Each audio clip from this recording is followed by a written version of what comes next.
Te invitamos a escuchar en este podcast el proyecto transformador de la práctica pedagógica elaborado por los siguientes estudiantes de la materia Modelos Educativos de la Maestría en Educación de la Corporación Universitaria Minuto de Dios. Yurledi Cuesta, Joana González, Yasmín Rodríguez y quien les habla, Carlos Niso.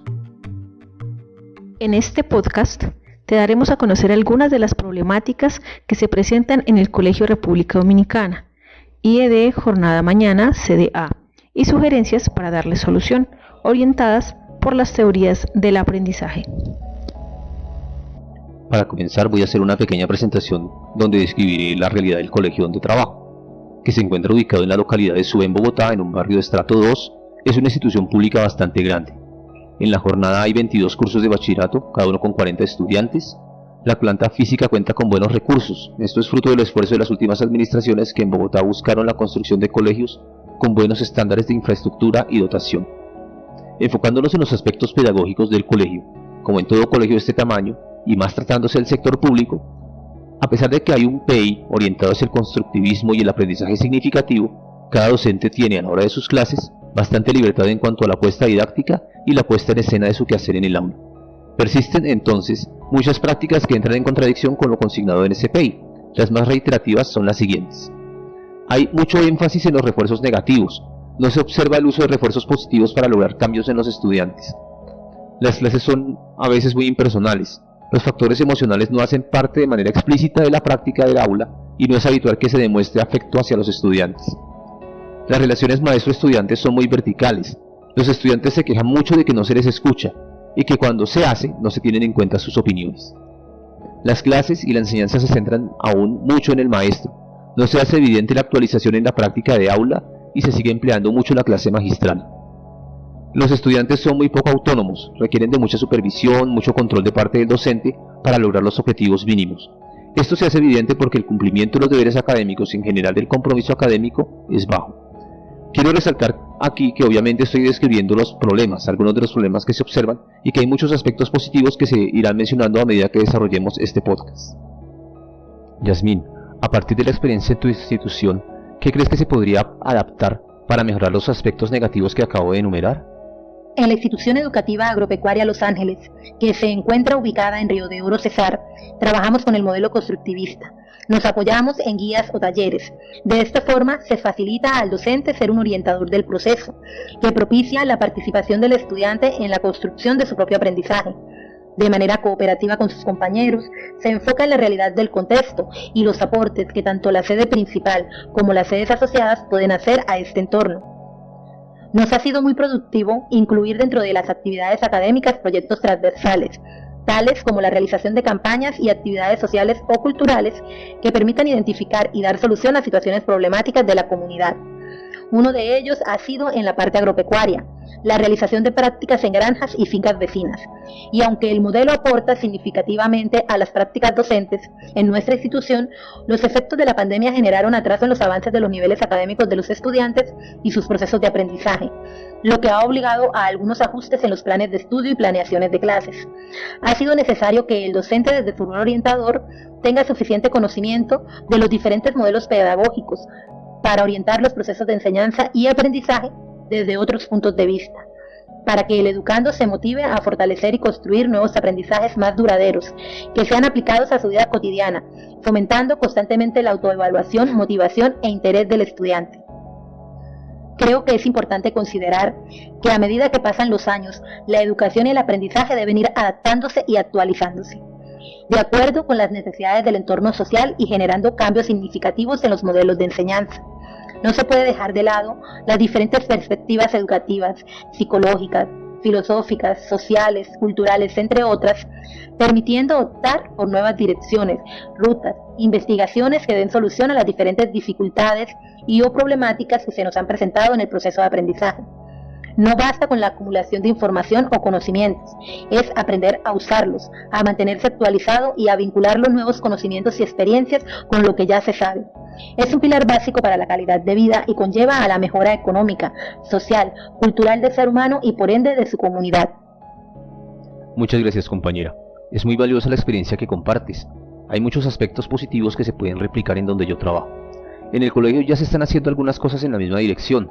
como proyectos de reciclaje, actividades culturales de apropiación de los espacios, tanto dentro de la institución como de los alrededores, campañas de sensibilización social, etc. Los resultados, por supuesto, han sido excelentes, llegando incluso a ganarse reconocimientos y premios por estos proyectos. Pero lo que veo que es diferente con respecto a lo que pasa en tu colegio es que allá este tipo de actividades han tenido más impacto en las aulas y en las asignaturas. En mi colegio son más como proyectos fuera del aula. Creo que se puede construir con base en lo aprendido en la puesta en marcha de estos proyectos para aplicar dichos aprendizajes que no son solamente para los estudiantes, sino también para los maestros en el trabajo diario en las aulas. Yurledi, desde tu punto de vista y teniendo en cuenta lo que nos acaba de contar Yasmín, ¿qué estrategias pueden aplicar los docentes para generar cambios en su práctica pedagógica? Buenas tardes, profesor y compañeros. Soy Yurledi Cuestas Brilla, docente de Humanidades. Bueno, yo también trabajo con adolescentes y aunque no es nada fácil, en primer lugar, creo que hay que reconocer la importancia de los aspectos emocionales en el aprendizaje. Cuando trabajamos el tema de la neuroeducación, le dimos todos un artículo muy interesante cuyo título era «Solo se puede aprender aquello que se ama», donde nos señalaba la importancia de los sentimientos y las emociones en el proceso de enseñanza-aprendizaje, más allá de los modelos que debemos recordar que son solamente medios para organizar nuestro trabajo en el aula y no fines en sí mismos. Tenemos que llevar a cabo acciones concretas para que las estudiantes se sientan felices en nuestras clases, a gusto, mantener todo el tiempo despierta su curiosidad y atención. No podemos escudarnos en que no quieren o no les interesa. Nuestro trabajo consiste en hacer que se interesen y motiven para aprender. Es fácil caer en la tentación de centrarse en lo cognitivo, más cuando pasa lo que sucede en estos tiempos post pandemia, porque como dijo Jazmín, llegaron los estudiantes con muchos vacíos y regazos en su proceso, pero si nos centramos solo en lo cognitivo, lo conductual y lo olvidamos lo emocional cuando no se rompen las barreras emocionales que impiden al estudiante lograr un aprendizaje deseable. Al proceso de aprendizaje no es el esperado.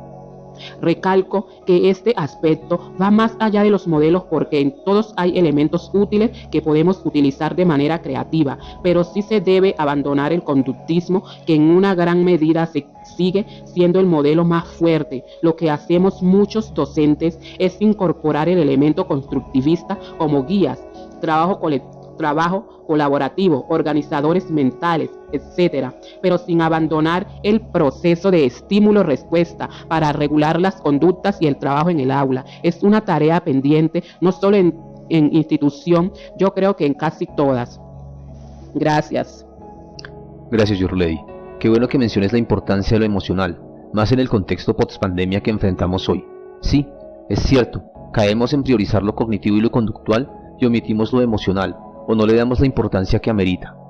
Es muy cierto también que nos cuesta abandonar lo que aprendimos, dejar de reproducir los modelos en los que nos formamos. Pasar de incorporar elementos de las pedagogías modernas a realmente centrar nuestro trabajo en el aula en esos modelos pedagógicos puede que no sea fácil, porque es siempre más fácil hacerlo conocido, pero es muy necesario. Joana, ¿cómo crees que se pueden aplicar los modelos educativos para mejorar las situaciones que hemos venido analizando? Creo que lo más importante es aprovechar los aportes de los modelos constructivistas para centrar el proceso en el estudiante. Según lo que nos has comentado, sí hay prácticas constructivistas en tu institución, pero estas deben profundizarse y aplicarse con más frecuencia. La pedagogía liberadora de Freire enfatiza mucho el diálogo y las dinámicas de relación horizontales dentro del aula. Esto también es importante incorporarlo a la práctica para dejar atrás el énfasis en lo tradicional. Incorporar elementos del modelo humanista también puede aportar bastante. Me parece muy pertinente lo de la no directividad de la enseñanza. Esto implica que el profesor permita al estudiante expresar libremente sus necesidades en un clima de comprensión, respeto y afecto.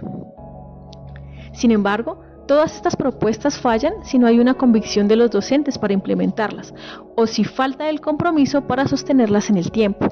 No se trata solo de hacer, sino de estar convencidos de lo que se hace. La transformación no debe ser impuesta, funciona mucho mejor si se da un proceso interno.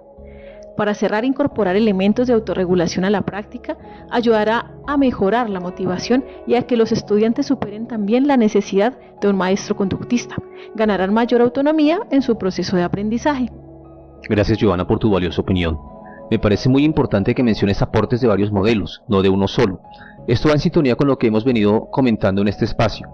Si bien el modelo nos sirve como soporte y estructura para organizar todo lo relativo al proceso de enseñanza-aprendizaje, en cada uno de ellos pueden encontrarse elementos que dan respuesta a necesidades concretas que se presentan en el aula. Yo tengo la convicción de que es el deseo de todos los miembros de la institución donde trabajo apostar por todo aquello que redunde en obtener los mejores resultados para los estudiantes. Sé que todos los aspectos tratados aquí serán un aporte muy valioso no solo para los docentes del Colegio República Dominicana, sino para todos nuestros oyentes. Hasta una próxima oportunidad. Muchas gracias a todos.